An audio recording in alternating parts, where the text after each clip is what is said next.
নমস্কার, আমি আপনাদের ঘরের মেয়ে সায়ন্তিকা। আমি এই ভিডিওটা এইটুকু বলার জন্যই করলাম যে সমগ্র বরানগরবাসীর কাছে এই 1.5 বছরে 2024 উপনির্বাচনের সময় থেকে আমি যে ভালোবাসা, যে সম্মান, যে আশীর্বাদ, যে স্নেহ পেয়েছি, তা পেয়ে আমি, আমার পরিবার, আমার দল, আমরা প্রত্যেকে সমগ্র বরানগরবাসীর কাছে চিরকৃতজ্ঞ। আপনাদের ভালোবাসায়, আশীর্বাদে আমি শুধুমাত্র বিধায়কই হইনি, আপনাদের ঘরের মেয়ে হয়ে উঠতে পেরেছি। যেটা আমি প্রথমেই আপনাদের বলেছিলাম যে আমি আপনাদের ঘরের মেয়ে হয়ে উঠতে চাই। আমাকে ঘরের মেয়ে করে তোলার জন্য আমি আপনাদের কাছে নতমস্তকে আমি ধন্যবাদ জানাচ্ছি, কৃতজ্ঞতা জানাচ্ছি।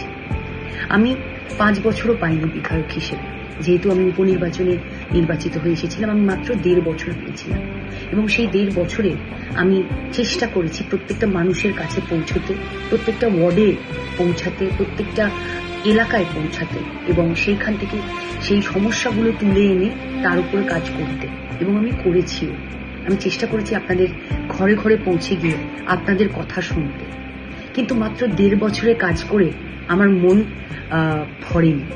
আমি তাই আপনাদের কাছে আবারও আবেদন জানাচ্ছি যে এইবার আগামী বিধানসভা নির্বাচনে আমার দল তৃণমূল কংগ্রেসের পক্ষ থেকে তারা আমাকে প্রার্থী হিসেবে আপনাদের কাছে পাঠিয়েছেন, বরানগরের মানুষের জন্য আরো কাজ যাতে আমি করতে পারি। আমি বিনীত অনুরোধ সকলকে করব, আপনারা দয়া করে আমাকে আরেকটা সুযোগ দিন।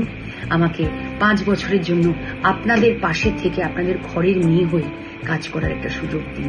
আপনারা আমাকে ঘরের মেয়ে করে তুলেছিলেন, সেই ঘরের মেয়ে হয়ে থাকার আরেকটা সুযোগ দিন। সবার কাছে অনেক অনেক কৃতজ্ঞতা এবং ধন্যবাদ জানাচ্ছি। জয় বাংলা।